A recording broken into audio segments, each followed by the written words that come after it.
This is the No Bull Sessions podcast, hosted by Richard Bull. Feel the music and enjoy discussions about some of the greatest songs of our time. Just music, no bull.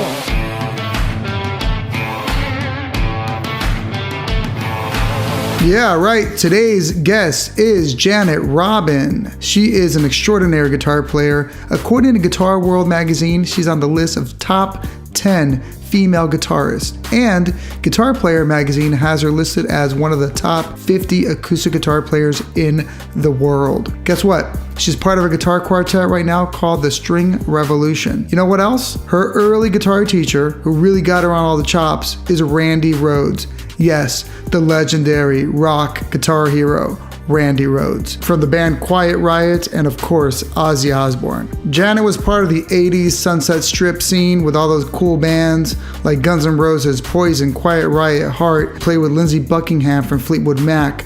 Anyways, the list goes on. Keep listening. She brings out her acoustic guitar and plays some songs live in the studio. And we'll also hear some more songs from her new band, the String Revolution. All right, let's bring her in.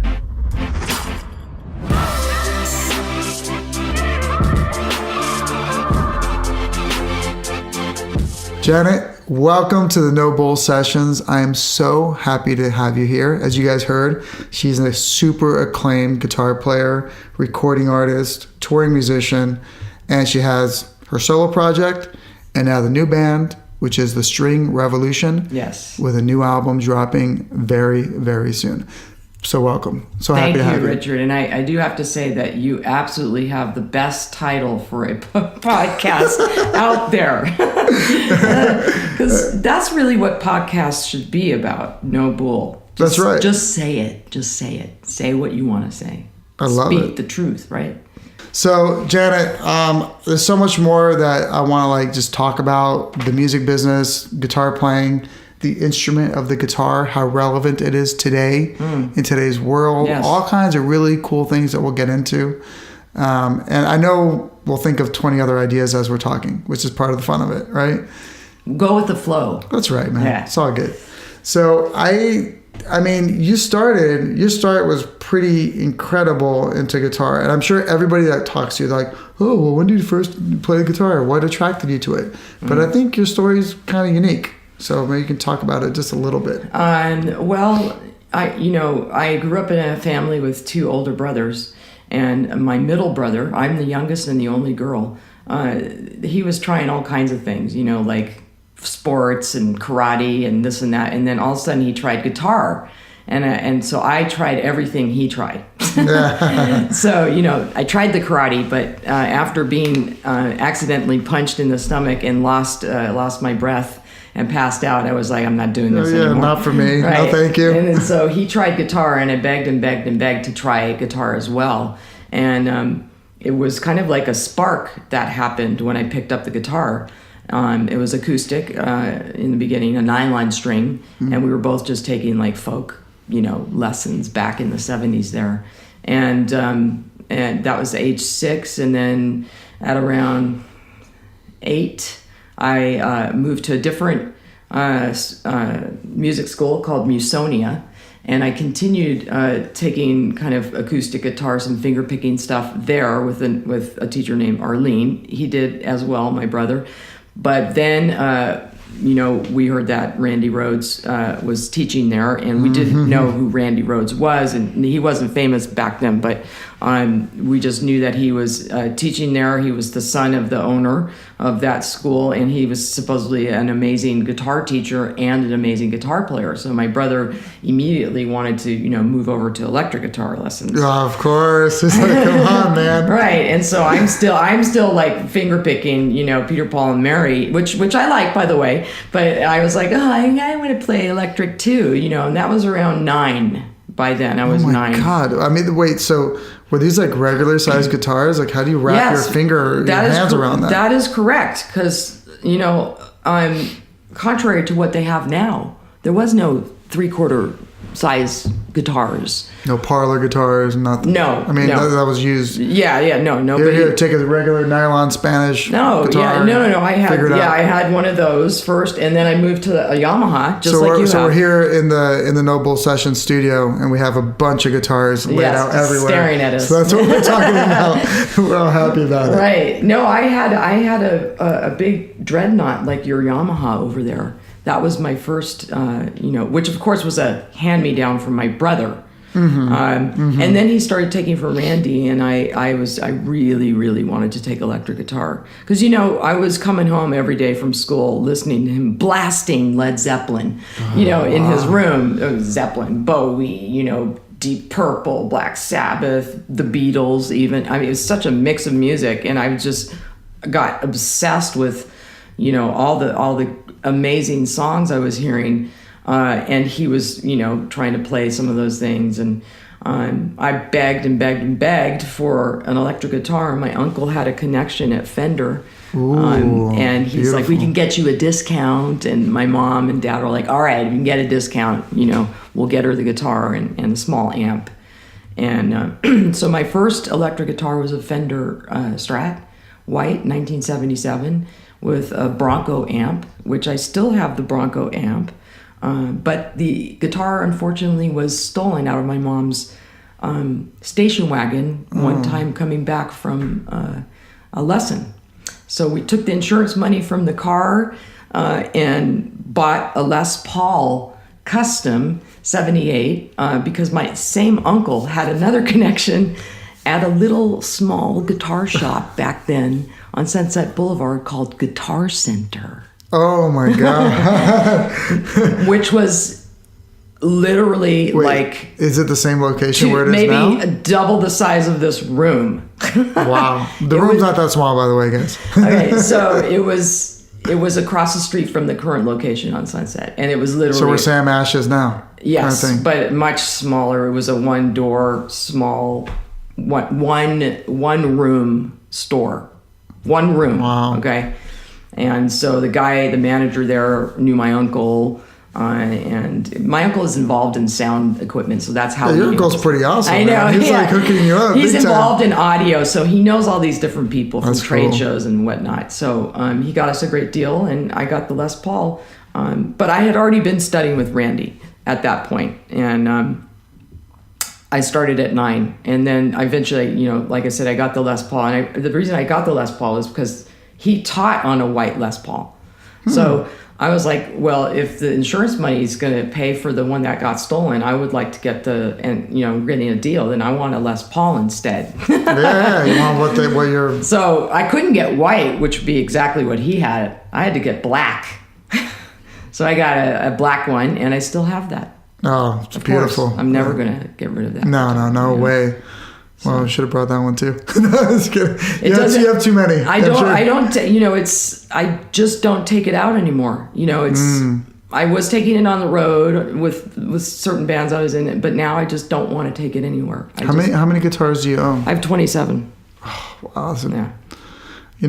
My wife said I have like about 10 almost, and That's she's pretty like, good. That's great. She's like, oh, that's too much. You don't need more. She's like, whatever, have them. So I'm like, when are you gonna stop? I'm like, never. Of course like, not. It's amazing. They're like, well, why do you need 10? Well, because they all sound different, right? And what do they do for you? They all sound different. They all bring out different songs. They all inspire you in different ways.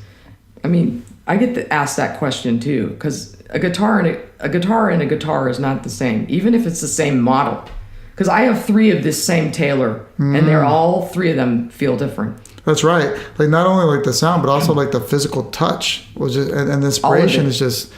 I think it's just so amazing, so important, I guess, for even a writer, right? Like you need those different little nuances of inspirations all over. Like absolutely. One little sound or touch or a wrong note will just lead you through this whole other area, and bam, you got a song. I have this weird theory that I feel like guitars are alive, and in some way they are, because it's wood, and the wood is alive, in the fact that weather affects it. So if you leave it out in the cold, it shrinks. If you leave it in the heat, expands, and all those things affect the sound and affect the feel of the guitar, which then affects how you approach whatever you're doing on the guitar. If you're writing or if you're doing a session for somebody, everything works together, So I feel like, when it's staring at me, it's like, come play me, please play me. It's like a weird Twilight Zone episode. Play me, That's so cool. I mean, and I think they have like this like resonance, right? With each they have like a different frequency that they resonate at as especially well. acoustics. Yeah. I mean, my brother, one of my two brothers, so one of them that lives in Thailand, in Bangkok, he works for BBC and he worked for AP before that. So he travels a lot in like Southeast Asia. He also plays guitar, and like, just like I do, like as a hobby, he loves it. And he met up with, I don't know the story that well, but maybe you know a little bit about it. But he met up with this man that handcrafts these guitars. I think it was in Vietnam or Cambodia. Maybe it was Thailand. Sorry, Danny, if I have it wrong. His name is Danny Bull. So he told me that what they would do with this guitar, he would keep them in a room and he would speak to the guitar and blow into it for like a year. Blow into the hole. Yeah, until it was like ready, and just getting it like going and just having like, and it would be in a room that would always have like this certain frequency that would be playing like the whole time. That's very interesting. And get it like ready, like really interesting. So like I don't know enough about it right now because I don't have the details of that story. But I'm buying it. I get it. I haven't heard particularly of that or having a frequency played. Are you saying it's being played like on a loop? I haven't heard of that, but of course, luthiers do have temperatures set in certain rooms for their wood and things like that. I do think that making a guitar, being a luthier, is very much like making wine.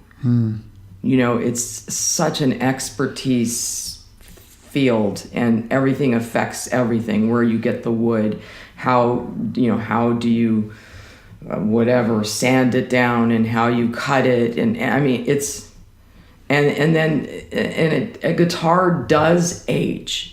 And how does it age? Does it age well? Does it age not balanced, not balanced? It's the same like wine.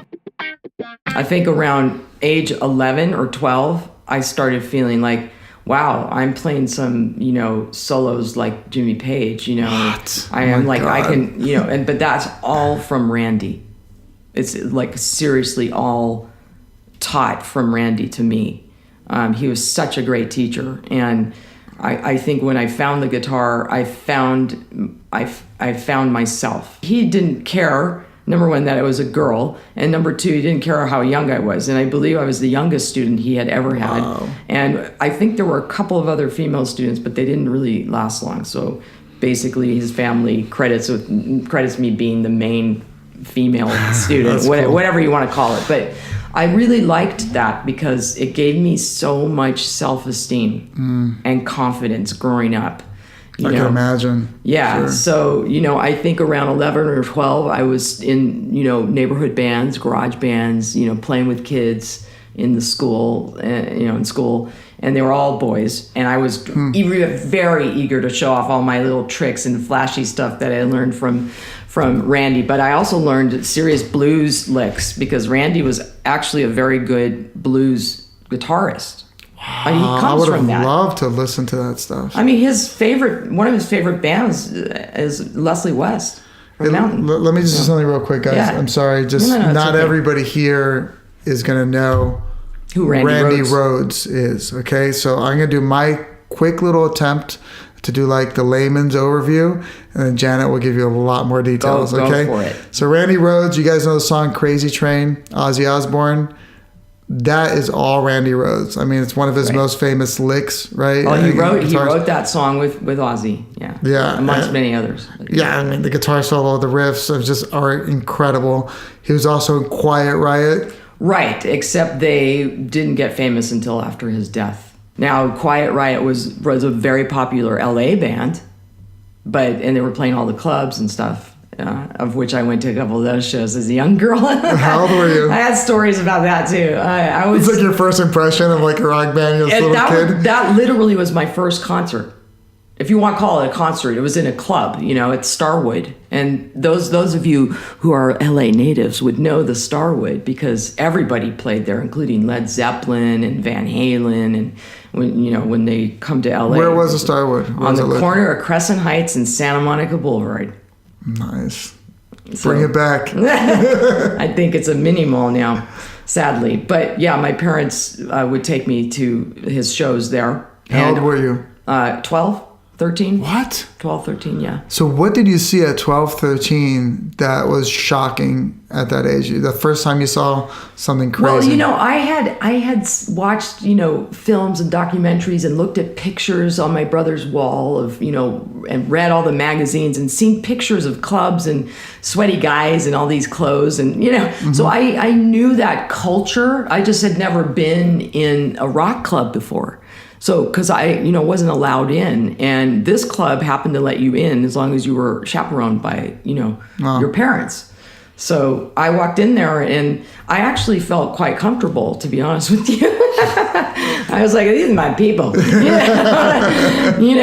no, I was really excited to see my teacher, in action. And they came out on stage in all their, 70s rock, glory, a little bit of glam going on there.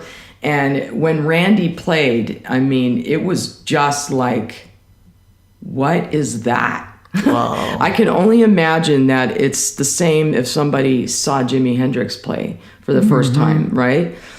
It was kind of like that. People were witnessing like serious genius. All right, so I have a whole story about the first time I went to see Randy.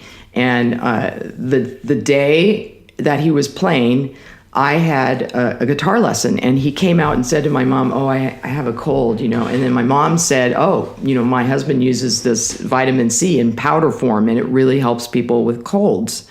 And I'll bring you a baggie of it tonight at your show. So, we arrive at the Starwood, and he comes out from backstage before the show, and my dad and my mom hand him this bag filled with white powder. In the middle, in front of everybody. Yeah, in front of everybody. And these two like middle-aged, people with their young daughter like handing this, and everybody's looking around, and I'm trying to figure out why is everybody looking at my parents? But, of course they thought it was cocaine, and Randy didn't do any drugs. He didn't drink. He was not into that, but he was so happy. He's like, yeah, I'll take this. He's like, yeah, man, this will work, whatever. Right. So that was, I remember that, but yeah, he was just amazing to watch. And, that was my first real rock concert. What was your first concert? Tell me about your first gig. My first paid gig was with my band Rocks. And the interesting fact about that band was the singer in our band was this guy named Tom Fridley. And he is the nephew of John Travolta. So he came to the band and he said, my grandfather, which is the Mr. Travolta, is having a birthday party, and the family would like us to play. And it's like in a rec room, of an apartment complex. And we're going to get paid $100. And we're like, wow, $100. Let's go get some pizza. Right. So, we brought all our stuff down and we played, 3 songs or something. And I didn't realize that John and Joey Travolta, I don't know if you know him, but he was kind of a teen star at the time, the brother. But John was a huge star. I think he had just finished Grease or something. They were both there. And John was like, come on over, you guys. And I clearly remember standing at the table with him and the boys in the band, and he took out his checkbook and he wrote us $100 check. Oh, man. That's so awesome. And I was like, wow. So literally my first gig was being paid by John Travolta. Thank you, John. Thank you very much. So you guys that are not from LA, it's pretty cool to be in LA. Yeah, that's what happens. This kind of stuff does happen. Sorry. So I wanted to ask you about like your early days. I gotta tell you, I love your Precious Metal band. Precious Metal. It's very cool. I'm gonna play some songs for you guys here on the podcast, so check it out. And we share a relationship, don't we, with Precious Metal? Yeah, we do. Right? Who was the first label to sign you? Polygram. That's my first label I worked at. There we go. It's an interesting signing story as well. We were putting out demos everywhere we could, and Rodney on the Rock, Rodney Bingenheimer, started playing us on his show at Is night. that K-Rock of today? Yes, that So was guys- K-Rock of today, yes. And Rodney now has his own show on Sirius Radio. But K-Rock back then also had noontime locals. So they would play demos of local bands. And I think Rodney gave the other DJ for that show our demo tape, and he played one of our songs at noon, on whatever day that was. And Russ Regan, who was the president of Polygram at the time, happened to be listening. And he liked it, and he called the station immediately and was like, "Who's that band? I want to sign him." total Hollywood, story. Amazing. Amazing what you dream of, right? Yeah, and I was just fresh out of high school. God, and that band lasted for 5 or 6 years, Yeah. which we're talking about just like rock and roll years. That's Yeah. 100 years. Yeah, it That's is. It pretty is good. like 100 years. Yes, yeah. Our first gig was at my high school, and then we got the deal in '84. I left college. I dropped out, which was You're in a rock band. I mean, hello, you're getting paid. You're a professional. I figured this is my career now, and I was getting really, really even better by that time. I was, I think, peaking, Dude, your guitar solos are amazing on that Thank record. I mean, you. I was listening to it, I was like, for a moment, I'm like, is that like a session guitar player going in there? Because it's good. So here's the thing. We had interesting producers and different people working with us, but once they would come see us, they could see that we all could play. All of us. Wow. Okay? So there were no session musicians on our records.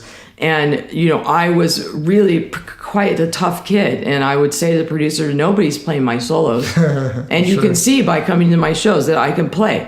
So actually, I got very lucky because some of the producers really helped me shape my solos. And Of course, use this phrasing over here. yes, with try the to make it theme. like a little song, a theme That's and this cool. and that. And I didn't know anything about that stuff. So Sure. I have to say, in that respect, some of the men in our career and in my career in particular have been extremely helpful.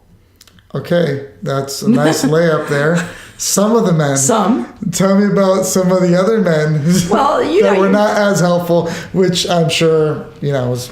you get the regular stuff back in the 80s. Jeez, wow, I mean, regular must have been pretty intense. We got all kinds of things said to us. You're talking 80s, 84 to 89, 90. That's when Precious Metal was happening.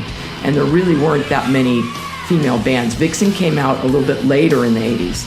So there were the pop bands like the Bangles and the Go-Go's. But we're talking about Sunset Strip. We were hanging Rock out. and roll, We were hanging out at parties with Guns N' Roses and writing songs with CeCe DeVille from Poison and doing all these things. So I think we were pretty well respected in the community of musicians. But what would happen out on the road is that, we would go on the road and we would play, give our 200% to our shows, and some idiot guy would come up to us and be like, "Do you have your boyfriends playing behind the stage?" And I'm like, did you just come to our show? I mean, did you not just see us play? And then really disrespectful things like people throwing dildos on the stage or, Really? Wow, that's stupid. Yeah, it didn't happen all the time. And I would say it was very... The guys were probably like, I wish I could play guitar like that. Well, there was a lot of that, which was cool. I thought, okay, I want the respect. We wanted the respect. We demanded that respect. We rehearsed really hard. We prided ourselves on practicing and making sure we were a super tight band. And so when those things happened on the road, it was really disappointing. Who would hit on you guys the most on the road? Would it be everybody, girls and guys. We got it all. Yeah, of course it would be girls. You got must it. have a massive female fan club. We had more Of males. course. We had more males. Both, yeah. of course. And I wasn't even thinking that right now because we're focused on males. The girls, they were active. They were living the rock and roll scene. It was like, hotel rooms, knocking on the door we would have maybe 2 or 1 hotel room that we would share.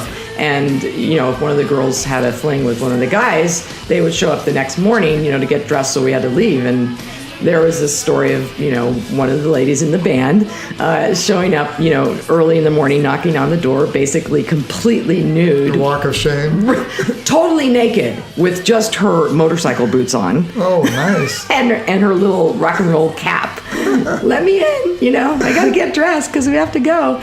I mean, they had a great time. What can you say? It was great. I think I'm just always so serious. I'm probably a bummer to be on the road with. That's just, so not rock. Well, nowadays, that's what we all want, right? Well, someone's going to show up on time. Right. Play the right. I survived, and I just, the music was always more important to me. But it was fun, to go through those scenes and to witness it, and there was a lot of partying for sure. We had a tour bus, so like, were you at one point like, I cannot believe I'm partying here with Poison? Like that did happen. Yes. Like, what was like the one that you were like the most like, I can't believe this is happening right now, besides your first gig being paid by John Travolta? Duff McKagan coming to our drummer's apartment, and then all of us going to a party where everybody... Yeah, that's the bass player for Guns N' Roses, you guys. Yeah, and everybody from Guns N' Roses and all the other bands are hanging out there, and we're just hanging out with everybody. I mean, I wasn't, into blow or major partying back then either.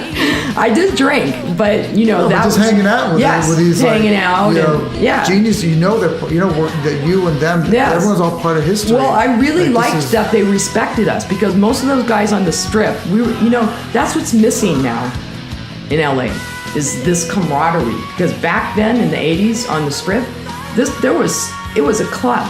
Our home was the Rainbow. Yeah, right. That was our home base, and the Roxy and the Whiskey. And we all knew each other, and we would go to parties, and we would all pass out each other's flyers. There's no internet, no phone, no computer back then. So we were all helping each other by co-promoting our gigs, and everybody was so supportive. And those bands knew that we were real musicians. They had seen us, out playing, or we had opened for them, or they had opened for us, or whatever, so that's really kind of missing now. Yeah, I mean, I think I think it's missing in the rock and alt world. I feel that in the like Latin reggaeton world, or in like, I think a lot of urban type of tracks, which we can go into that. I think there's a lot of that. I think there is a lot of collaboration between the two, even like the social media influencers that are not musicians. I know, just personalities that are famous for doing nothing, kind of thing. but whatever. Are we not naming names? Well, no, we're not even going to the Kardashians. Right, I mean, there's just like so many millions of others, right? Yeah, that are like below them. Everybody now gets to have their 15 minutes of fame. Yeah, so. but they actually focus a lot on promoting each other as well, and having like that little group. Like the little YouTubers. I think it's just like it's shifted in a way that, I mean, I do miss. Sorry, I'm just going on this tangent. No, right now. It's okay. But I do miss like this like organic music. It's I think there are still cliques, in the business where we do kind of help each other and co-promote. But as far as just strictly talking about LA, since I am a native, born and raised here, I miss that community.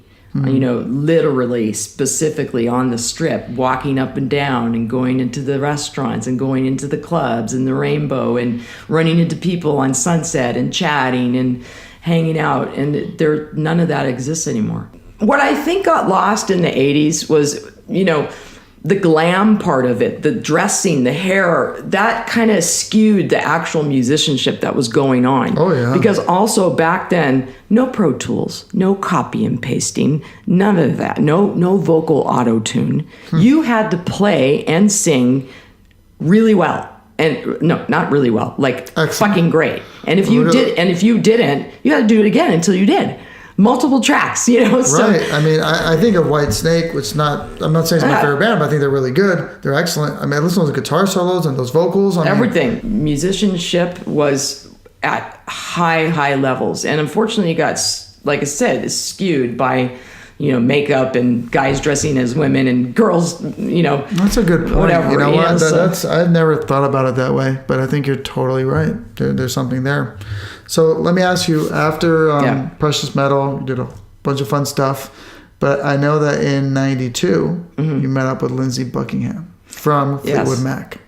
Yes, I've kind of floated around after Precious Metal broke up, and what happened with that was we came out with our last record and we were really, really pushing. But 91 was grunge rock.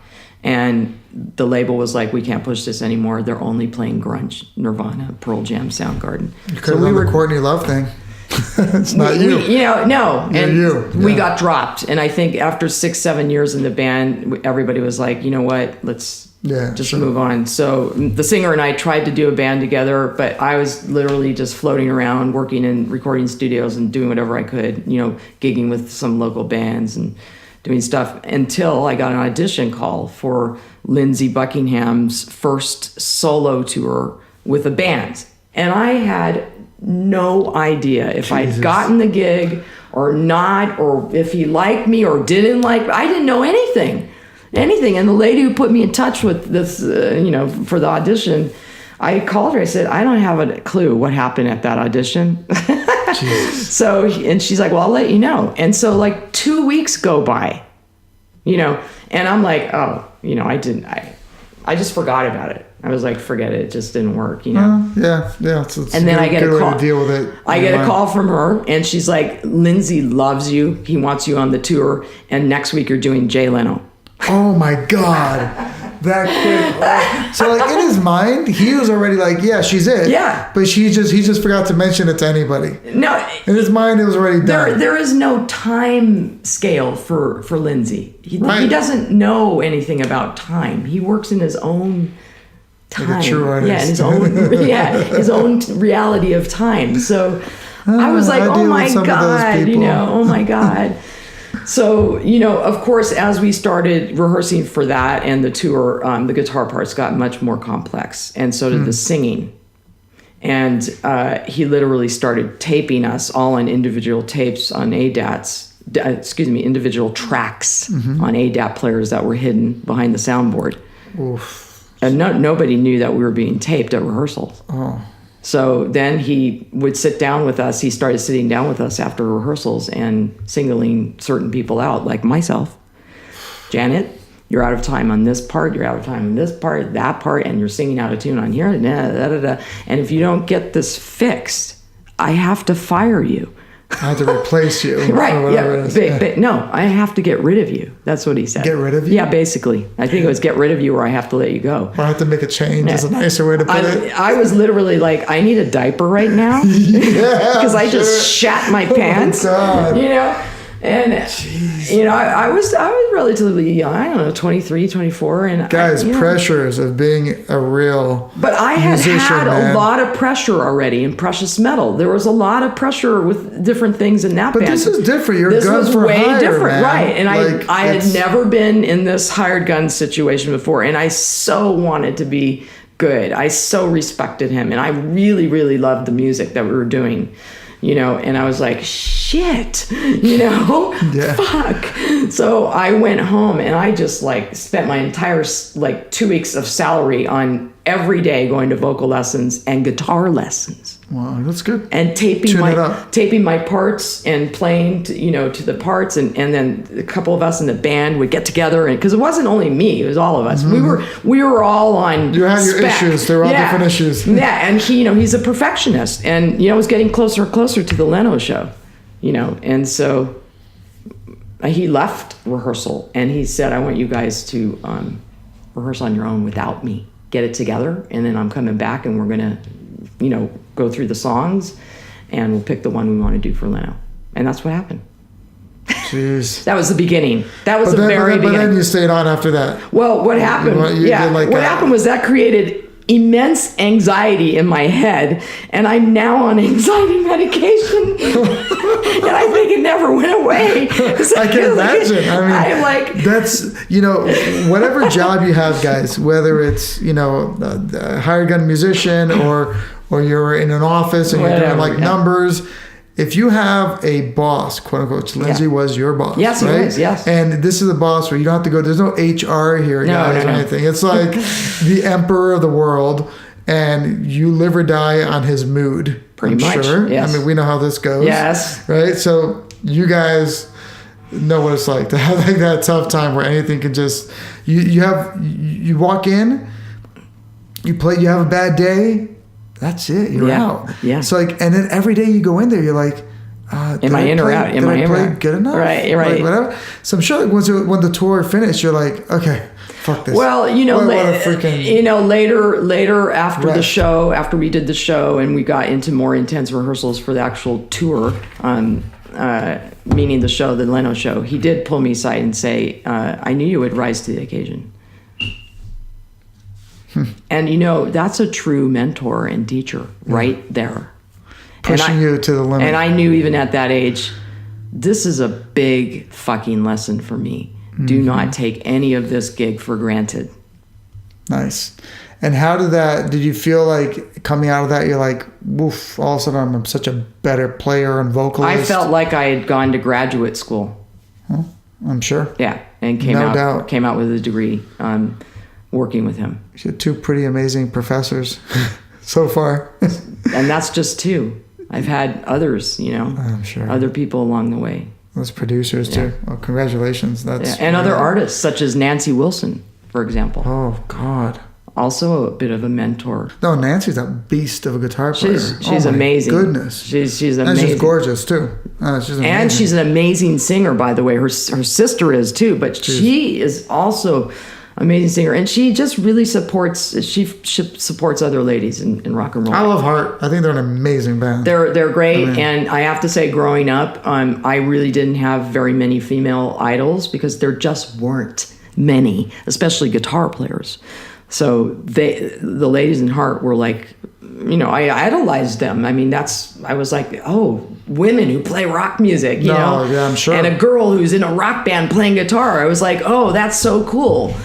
So they were really the only ones I identified with at that time. When I was introduced to Heart, I just thought they were an amazing rock band. They were. Like, I didn't see it. And were. I never saw it. Yeah, of course. Yeah. But I never saw it as like female, male, whatever. But I understand why you would, because who else are you going to look at? Everyone else is male. So you have Janice, whatever. She's more of a singer. Right. As far as like a guitar player with a real chops. Right. I mean, I knew who Bonnie Raitt was and I knew who Joni Mitchell was, but I wasn't into the acoustic yet as much when I was younger. So I was just like focused on the Wilsons. But yeah, she became a little bit of a mentor and a really great acquaintance. I still keep in touch a little bit here and there. So that's so cool. Yeah. I want to ask you, when you were with Lindsey's band, it was like you were kind of a guitar orchestra in a way, and I wonder if that gave some influence or some idea to String Revolution. It 100% did. Yeah, absolutely. Like the ensemble. Yeah, I totally admit that. I mean, I had done my solo career for over 20 years, and I was like, I really want to branch out and try something different. And I just didn't want to start just another band or something. And I, of course, reckoned back to my days with multiple guitars, in Lindsey's band. And how would that be if we could use our guitars in different ways? If we used it percussion, wise, or if we tried using different instruments that are stringed instruments, like a baritone or a 12-string or something like that. And maybe if we just focus solely on the music, more instrumental stuff, but yet carrying a melody. So it was like a song without, somebody singing, but where you could kind of hear the lyrics, but nobody singing, and I really wanted to do that. Yeah. So I totally got influenced by Lindsey's idea. I just wanted to do a version of my own. So why Red Drops? Why is that the title of the new record coming out? That's a single that we feel is one of the stronger songs on that. And when you listen to that song, it's a very delicate sounding song. And we have trouble coming up with titles, when there's no lyrics. I know. So you got to go with the feeling. And it just felt like, colorful drops of just, you're mesmerized and hypnotized by these drops coming down. and just very delicate and simplistic. The melody is very delicate and very melodic, and it just came to our heads. We kind of title things all together. That's cool. Yeah. We'll be playing this as we're talking, Awesome. so they'll feel it out. They'll know what we're talking about. I had this band that was like a little bit avant-garde, rockish in college. It was called the Alien Oscillations. I love that name.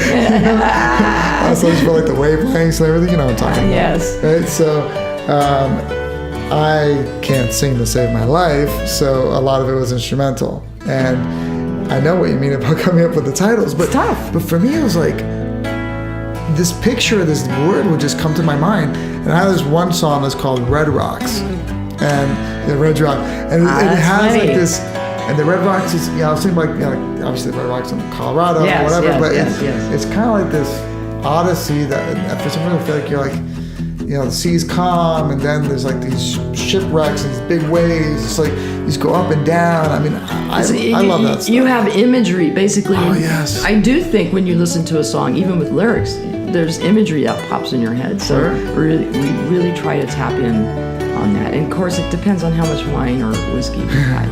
That also, contributes to titles. As you see, we have one song on there called Tennessee Whiskey. Well, you have one called Buzz. So yeah, I think Yeah, it's all right. It's all good. you're going in the right direction. Tennessee whiskey, honey. And that literally is from me, because I happen to like the honey, the Jack Daniel's honey Tennessee whiskey.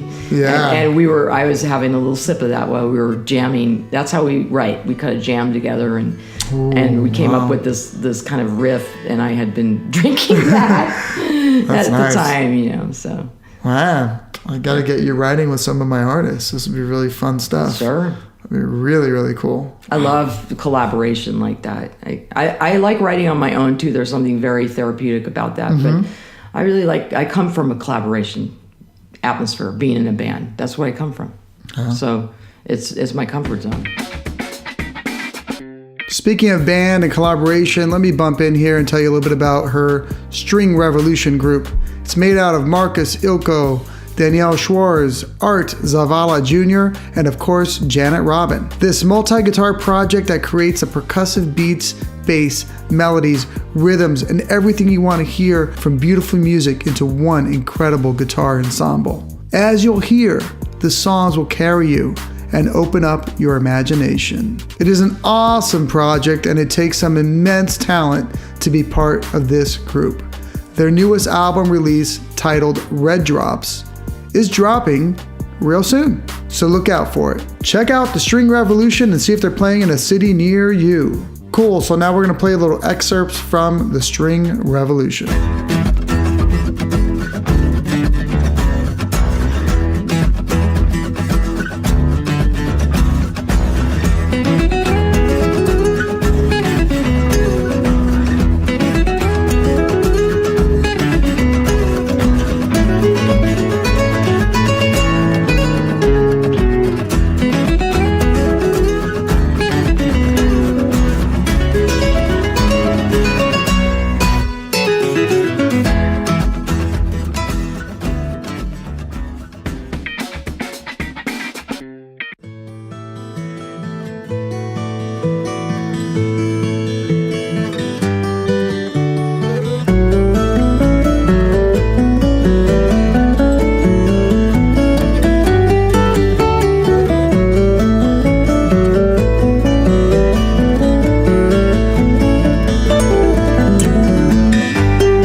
Janet found the perfect producer for her solo project, John Carter Cash. That's right, son of Johnny Cash and June Carter. Janet tells us how she got the famous producer's attention and the recording process in the Cash Cabin.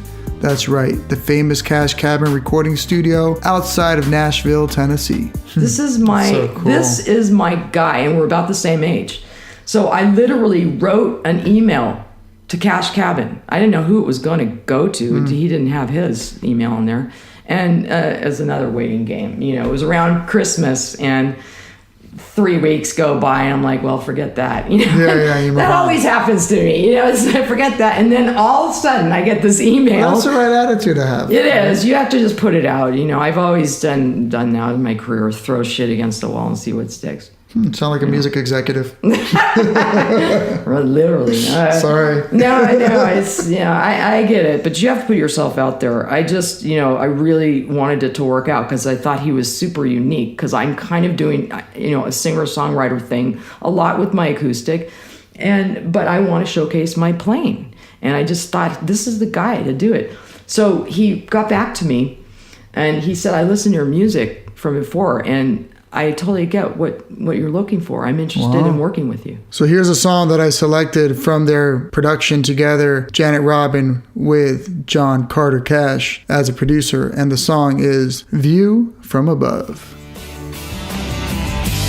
Everybody take a good look at me. Well, that's just fine, 'cause I'm where I wanna be. You wanna see me rise and you wanna see me fall. Well, I tell you right now, I can handle it all. This view from above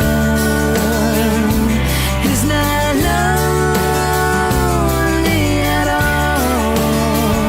'Cause when I count on your love, I am sure not to fall. Build my castle way up in the sky. I dance like a devil on fire inside. You wanna see me cry and you wanna see me crash. Well, it's too late, baby, 'cause I'm gonna make it last. This view from above is not lonely. So you were just at the NAMM show, right? I was. NAMM, let me just tell my folks what it is. The NAMM show is the National Association of Music Merchants. So all the cool products from like guitars to pianos to Drums, keyboards, everything. drums, Yeah. everything. And obviously all the big retailers like your friends from Guitar Center and et cetera, right? Yes. So I don't know if you want to add anything to like the NAMM show description, what it's like. I mean, Well, it's one of the largest trade shows in the world. So it's at the Anaheim Convention every January, and the Anaheim Convention Center. There's at least 200,000 people that go through there over the 4 days. if you are a lover of music and these instruments is the best thing ever. I just can't even I've been going fathom since that. I was 11. Jesus. So again, my uncle hooking me up with passes. That's incredible. Thanks, Uncle Morse. It's amazing. Yeah, I love it, and I always go and visit the people, my endorsers that I'm lucky enough to have, and it's nice to see them every year. And sometimes I play at the booths. And this year, the String Revolution had a performance. Nice, congrats. And thank you. And then every year is the Randy Rhodes tribute show, which I play. All these amazing. What song do you play? I played Little Dolls. Okay, we'll play that one. I have to tell you one thing about this show, because the family is involved, and the guys that put it on are big Randy fans, and I've been doing it now 7 years in a row. And every time I do it, I just have to again not take anything for granted, because like for instance this year I was on stage playing that song, and Rudy Sarzo, is playing. Do you know who that is? Yeah. Right. I feel Bass like player. I'm Cute. dropping all these names. I'm No, really but sorry. I think it's important to because we have all kinds of audiences. Okay. A lot of them will get it, others will not. He's Cubano, by the way. So can you explain who Rudy is? He's this amazing, amazing legendary bass player. He played with Whitesnake. He's played with Quiet Riot. He played with Ozzy. He plays so many bands. But if you've seen any rock documentary, he's there. Yes, that too. But I certainly don't want to sound like I'm dropping names, but these people were real in my life. All these people I'm mentioning, and they all had a part to play in my various successes and failures. But Mostly successes. Mostly successes. But anyway, I was on stage playing Little Dolls, and right next to me is Rudy Sarzo on stage with me playing it, and I'm just like, this is such full circle, because reckon back to going to the Starwood and watching Quiet Riot at age 12. Rudy was on stage playing with with Randy Rhodes. But here I am now, 52 years old, playing on stage with Rudy. And I'm like, this fucking business is crazy. That's amazing. You know, so it does for me, it's a really special moment. It means a lot to me. It means, don't give up on your passion. Don't give in to people who say, oh, you can't do this, or why are you even trying? Don't listen to those people. Follow your gut. Work hard. You know, in this business, you may not become a big, famous, rich rock star, but nowadays you can actually be a working musician and you can make a living off of it. Mm-hmm. You know, and I am not a household name. Okay, that's fine. I'm really happy that I get to play my guitar and pay my bills from that.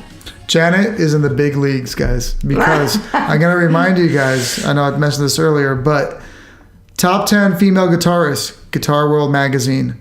It's like the Bible of guitar players. On top of Guitar Player Magazine, which is top 50 acoustic guitarists in the world. All right? This is like major congratulations. Thank you. That's an amazing accolade. I mean, that list in Guitar Player, because they did the top 50 acoustic guitar players. Then they had a separate list that was included in that list of bonus players who are known for their rock acoustic playing. And that's where I was. Wow. So I was really happy about that. And what was, again, very funny about that list is that Lindsey's on the list. The mentor. So you took a little bit there. I'm like, wait a minute here. That's so cool. You know, that's good company. Yeah. Damn good company. And I'm really glad that, they didn't separate females from males. I get it with the Guitar World thing, top 10 female players. And, we have to use whatever we can for press, for our career. This is the way it goes. But frankly, I don't like separating, because why is there a separation? When you listen to a track, of guitar, and you're just listening, not looking, you're just listening, you don't know if it's a guy or a girl playing. I see it the same way you do. Right. And I think it's great that you bring that up. That's a big point. But it is what it is. Pretty awesome being top 10 nonetheless. I'll take it, Yeah. So that was a really nice accolade. But lists are lists, there are so many more women guitar players, and just it's not only lists. And you're playing with the best of the best all the time, so it's not just a list. Well, it's incredible. That's true, but there are other guitar players I know, also women, who are amazing players, and they're not on the list. Sure. So, and I've been excluded from other lists too. So I have a thing with lists. So it's like I like these accolades and they're good for press, but in the end, it's like. That's not what I'm doing this for. Yeah, no, I got you. I mean, and you can be like the most virtuoso player, but are people going to relate to it? Are they going to like it? Like, there's so many elements, right? Yeah. But the point is that you love what you do and you do it. And you're doing it for a living. That's what matters. And that's what I tell my guitar students, too. Do this because you love it, not because of anything else. You do it because you love it and you want to give it your all. It's your religion. You want to practice. You want to be passionate about it. You want to give it 200%. If this is what you want to do for your life. If you want to do it as a hobby, that's a different thing. And have fun with it too. Great. Absolutely. Have fun with it. I'm a hobby guitar player. I would have fun with it too. Exactly. It's amazing. Like my brother, again, sorry, Danny, I'm talking about you again. David, no offense, just Danny played guitar.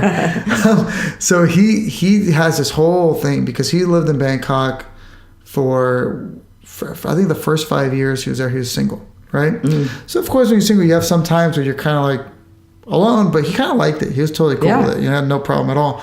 But he tells me, like, you will never in your life be alone or be lonely if you have a guitar. It's true. Ever. And that is true. And I tell people that too. It's my best friend. I always go to it. It's always going to be there for me, always. And it's been there. I don't really know anything else because it's been there for me since I was 6. So talking about Guitarists, because I want to really dive into it. These are like 45 years of calluses. Jeez, man. You can press. Making me feel so weak right now. I like that. And look at and the nails are cut perfectly, so it's shaped so you can get like the right tone on the string. Everything counts. That's awesome. Oh, absolutely. Everything counts. How do you do your right hand?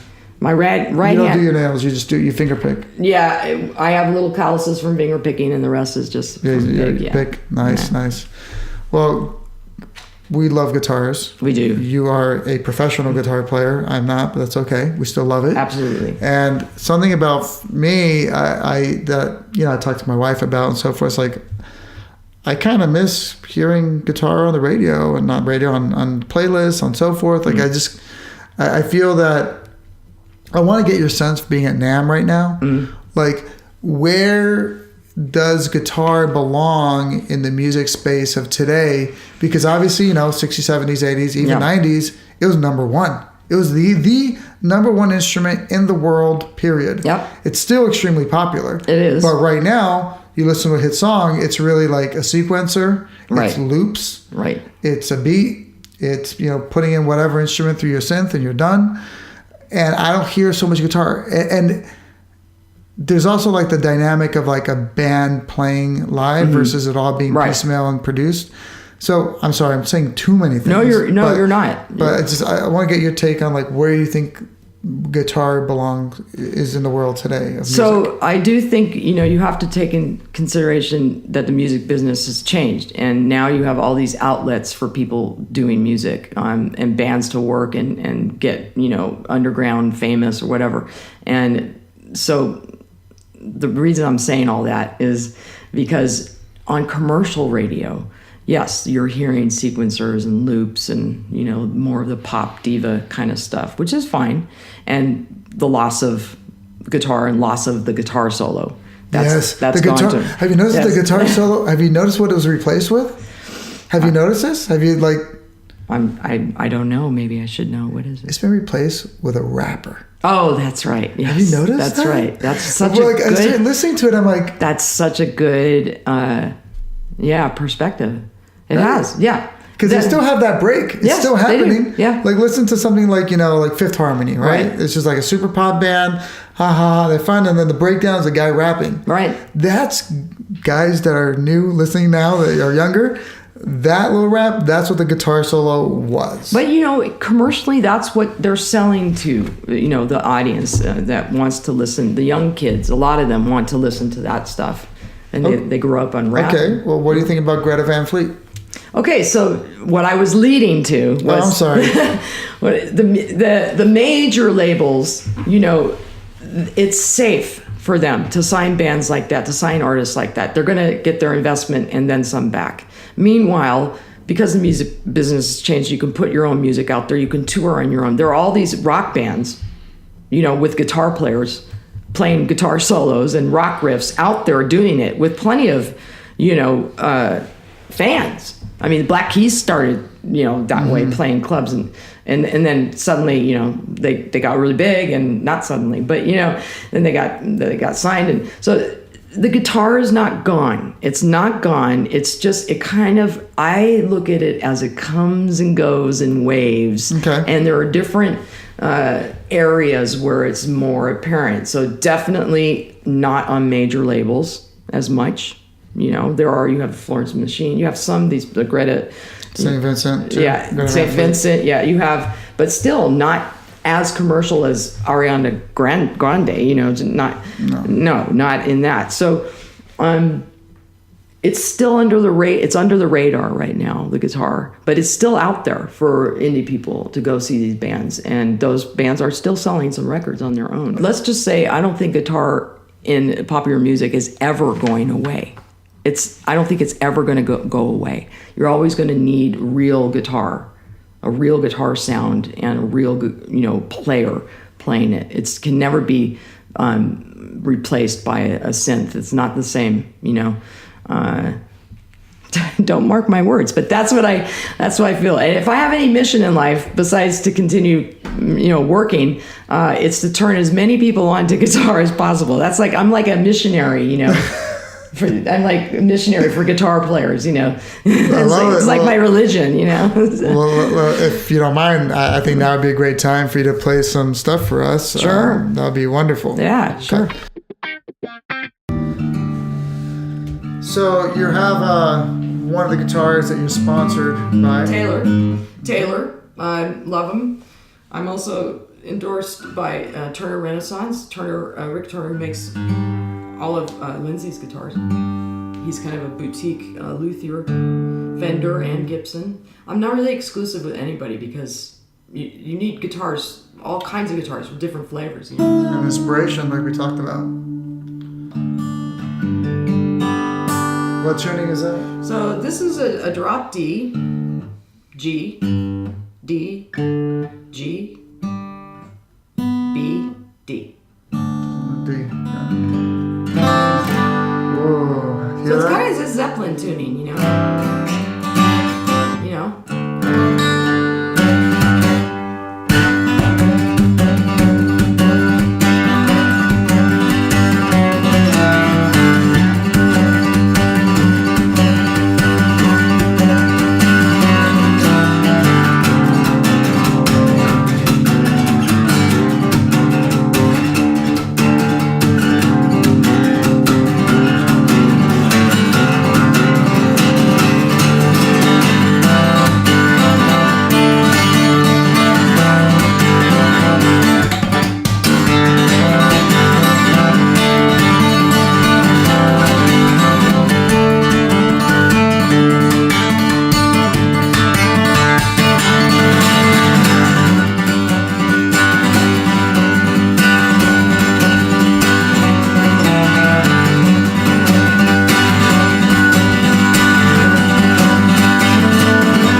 So good. Oh, it's just, you guys, this is someone that you need to see in person. It sounds great, and you do want to hear it audio, but you want to see her live because it's like the full emotion and the full expression into every note that Janet's playing.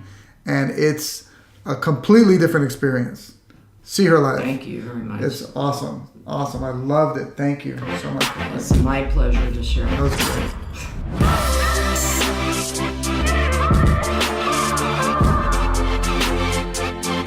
All right, guys, so here we go. The favorite part. Everybody loves this part of the podcast. It's the 6 questions on the house. Okay. The first question, luckily for you, you already answered, so you're out of that one. Who was your first concert? Oh, well, I already answered that, right? Yeah. So Quiet Riot at the Starwood in Hollywood. Who was your second? Styx. Nice. Okay. At the Forum. Man, being in LA is the best. Sorry, guys. All right. So, okay. Your favorite song or the song that's had the greatest impact on you? I can't answer that because I can tell you my favorite album, Sgt. Pepper's. I listened to that record over and over 1 billion times when I was a kid, and I still love it. But I can't answer my favorite song. Just cannot. There are so many great Zeppelin songs, Bowie songs I love, Heart songs. blues songs. I mean, I can't.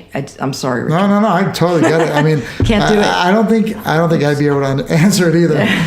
Some people just know, they have their go-to. I don't. Can't do it. I don't either. I have like several. It's like, well, let me give you my list of 20.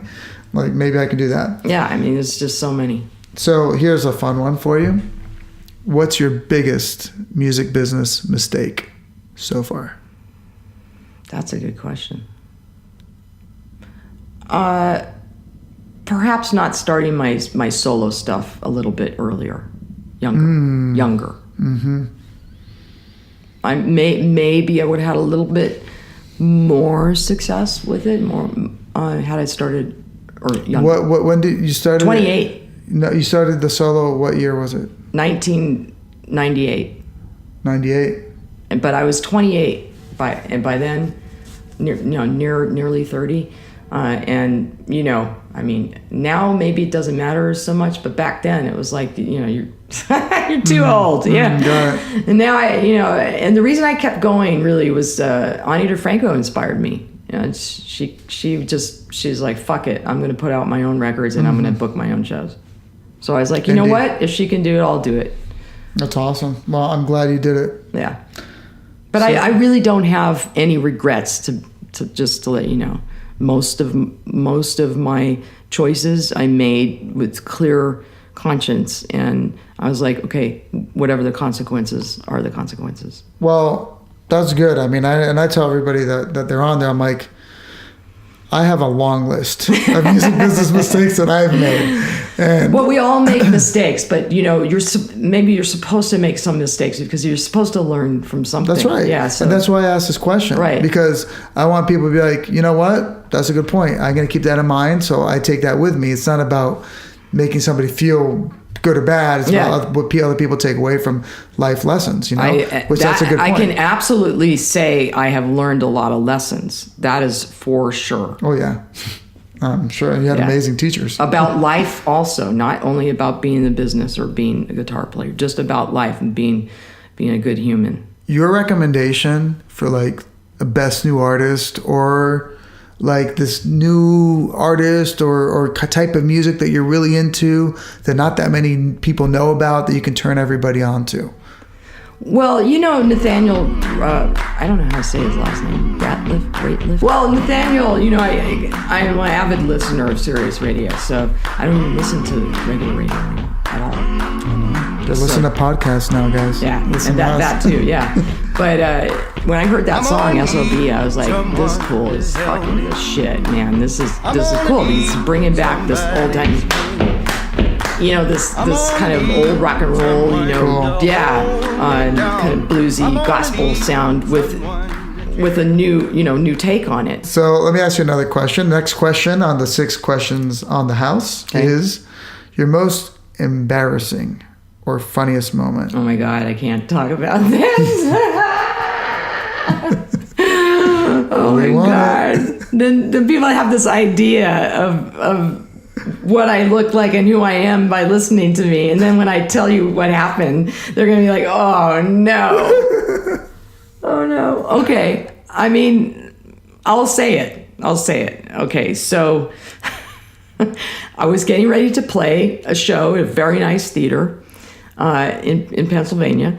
And the guy, I was a little nervous. I generally don't get nervous, but for some reason I was nervous that night. And I was opening for somebody, I think. And it was a pretty good crowd. And it was a big theater, like 500-600 people, that kind of theater, not like, Radio City Music Hall.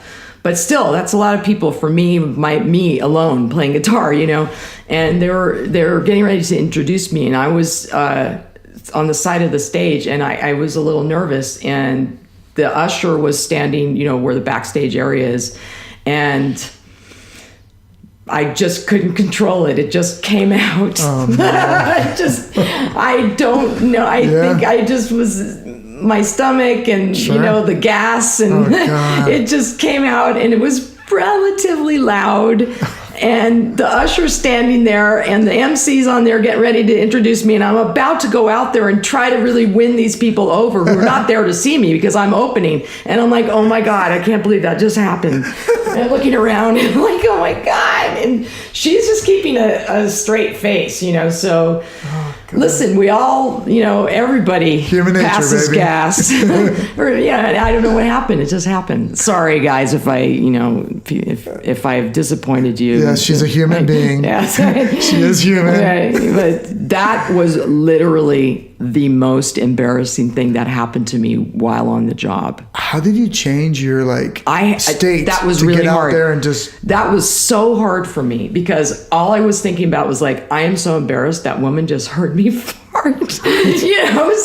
And was it close to the mic? Did the audience hear it? No.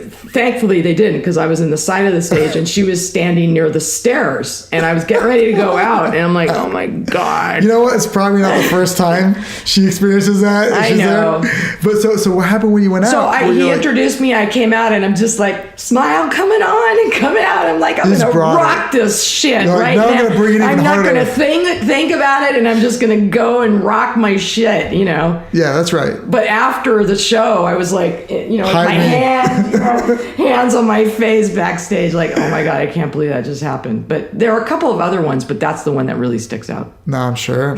But hey man, it's totally cool. So I'm a human. Yeah, there you go. Another lesson. How do you surpass those embarrassing moments? Don't eat too much before you go on stage. Don't eat at all, but then you'll faint. Right. I don't know what the heck to do then. All right, so what are your non-music hobbies? Ooh, I love cooking. Yeah, I love cooking, and I also love baking, particularly apple pies. I'm somewhat known for my apple pies. I know that's weird. She brought us some. Not. I should have, yeah. Next time. The reason I like cooking and baking is it's creative, and it's actually relaxing to me. It's that time just goes by, and you can mix and match and make your own things, and so I really enjoy that. I love watching films, and hiking and what film have you seen recently that you love? What did we just watch the other day? The Wife. That was very interesting with Glenn Close. Yeah. Have you seen Green Book? No. I just saw Green Book. Awesome movie. Okay, I guarantee that you will love it. I guarantee it. I'll bet money on it right now. Okay, well we'll look that up. Yeah, you guys will like it. I love movies and but yeah, I love cooking. I love doing that, and I also like some painting here and there and stuff like. I like creative things that just where you're not thinking about anything. Yeah, and it leads to something else. Yeah, exactly. So it is nice sometimes to put my guitar down and do something that's not related to guitar. Actually, we're also members of the Magic Castle, and I love magic. I absolutely love it. Oh man, that's so cool. So we're fans, and we just, it's our special thing that we have, our one special thing that that we will spend money on because we love it so much. And guys, another LA thing. Sorry for you people that are not from LA. The Magic Castle is like this. It's on Franklin, right? Yeah. It's such an amazing place, like in the middle of Hollywood. It's a landmark, yeah. And it's gorgeous, and you just can't walk in there. No, you have to be a member, yeah. And to be a member, you gotta be related to a musician, a magician. Well, you have to know something. somebody. So we are friends with a magician who is his wife is one of my good friends, Allie Handel, also a fantastic guitar player and singer-songwriter. So yeah, we kept asking them, can we go? Can we come in with you? Come in. And then after a while, we're like, we can't do this anymore. We just have to join. Oh, congrats. That's beautiful. It took us a year. We had to be on a waiting list. I know. I have a club. And we had to save all kinds of money. So, yeah. It's great. So, there you go. There's some of my hobbies. I love them. They're beautiful hobbies. I love bartending, too. I like making drinks. Oh, so you have people over, you're like, okay, what do you want? Yeah. Like, it's again with the mixing and the whole thing. Ooh, creative mind. Yeah. I love it. Well, thank you. You're welcome.